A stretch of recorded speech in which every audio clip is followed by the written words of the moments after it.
तो मु एइभଳି मारुथिबी आ पाकिस्तान कांदुथुव। तो सुपर 4 मुकाबला रे पाकिस्तान को हरैला परे अभिषेक शर्मा देले एइभଳି बड़ बयान। कहले मते पाकिस्तानी बॉलर्स माने आसिकी रगै दउथिले मैच मझिरे। आमे टार्गेट चेस कला बेले पाकिस्तानी बॉलर हारिस राउफ आसिकी आम भारतीय सेना को अपमान करथिला।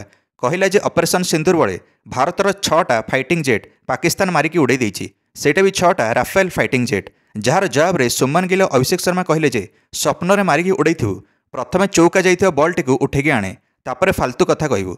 हारिस राउफ एक तो माड खाउतला सुमन गिल अभिषेक शर्मा बैट्रु पर 4 छक्का वर्षा होतला। आ बॉलिंग तो एक तो काम दउनथला हारिस राउफर, सेतिपई हारिस राउफ शेष में बाउंड्री लाइन को गला आ भारतीय दर्शक मानक सेठी जाइकी अपमान करिला। इशारा करी कहूतला जे भारतर 6टा फाइटिंग जेट पाकिस्तान ध्वंस करिला ऑपरेशन सिंदूर बेले। एक तो पाकिस्तान गोटे भी भारतीय ओपनर को आउट करि पार नथिला, 100 रन संपूर्ण हो जाइथिला, मात्र 72 रन दरकार थिला सुपर 4 मुकाबला रे, किंतु भाव मारुथला जेमिति जे पाकिस्तान ऑल आउट कर दैछि भारत को। अभिषेक शर्मा कहले जे गोटे आड़े पाकिस्तान खेलाड़ी माने कहउचंदी जे क्रिकेट रे युद्ध को आण नाही, किंतु निजे ही आम भारतीय सेना को अपमान करछि पाकिस्तान क्रिकेटर मैदान रे। आ आरोप लगैछि जे आमे काहेकि हाथ मिसाउ नाहु, पाकिस्तान एई गुण पई आमे हाथ मिसाउ नाहु। अभिषेक शर्मा कहले जे पाकिस्तान निजर आतंकी नीति छाड़िबो नाही। भारत पाकिस्तान सीमा हो कि भारत पाकिस्तान क्रिकेट मैदान रे हो, पाकिस्तानी बैटर साहिबजादा फरहान भी भारत को अपमान करिला, बैट को बंधुक बनईदेला और गुड़ी मारिला भली सेलिब्रेशन करुला जेतले 50 रन संपन्न करिला साहिबजादा फरहान। निजर ई सुपर 4 मुकाबला रे देखौतला पहलगाम हमला रे केमिति पाकिस्तानी आतंकी आसिकी आम भारतीय नागरिक को मारिकी चलीगले। अभिषेक शर्मा कहले यही सब जिनस देखी मो मुंड चिड़ी जाइथिला मैच आरंभरू, मो तांको बैट्र जवाब देली और निज शब्द भी भारत मैच जितिला।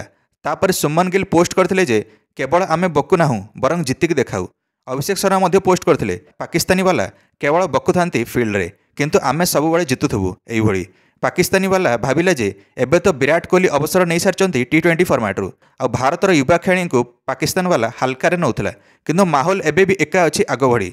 आगरु किंग विराट कोहली धौथिले पाकिस्तान को, एबे प्रिंस सुमन गिल धौचंती। एबे अन्य आड़े अभिषेक शर्मा मध्य फास्टेस्ट 50 रन मारिले पाकिस्तानी पक्ष मैच रे मात्र 24 बॉल रे। यह थिला फास्टेस्ट 50 रन। दर्शक मत माने क्रिकेट इतिहास रे आज पर्यंत पाकिस्तानी पक्ष रे को भी बैट्समैन 24 बॉल रे 50 रन करि नथिले। आउ पाकिस्तान घमंड भांगिदेले अभिषेक शर्मा। गत 8टा भारत पाकिस्तान मैच रे पाकिस्तान जीति पारि नाही गोटे मैच भारत ठारू। स्कोर लाइन वर्तमान 7-0 अछि। प्रत्येक मैच रे पाकिस्तान आसुची और निजे ही हारिकी अपमान हेकी जाउची। मैच सरिला परे कोच गौतम गंभीर भी पाकिस्तानी फैंस मानकर मजाक उड़ाइले, कहले जे जाओ अंपायर मानक सहित हाथ मिसाओ, जदि अंपायर माने काळे साहाय्य करदेबे तुमको आउ काळे तो माने मैच जितिबो। पाकिस्तानी दर्शक सोशल मीडिया रे कुकुर भली भुकुथांती, किंतु स्टेडियम रे मैच सरिला परे लाजरे उबुटुबु हुअंती जेतले पाकिस्तान मैच हारे।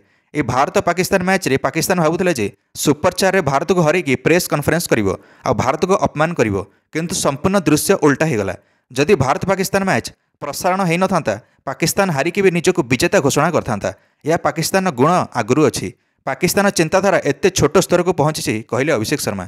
जमिति शाहिद अफरीदी गोटे भिक्ट्री परेड करथिले ऑपरेशन सिंदूर परे, पाकिस्तान पूर्वतन क्रिकेटर एणकी भिक्ट्री परेड करथिले।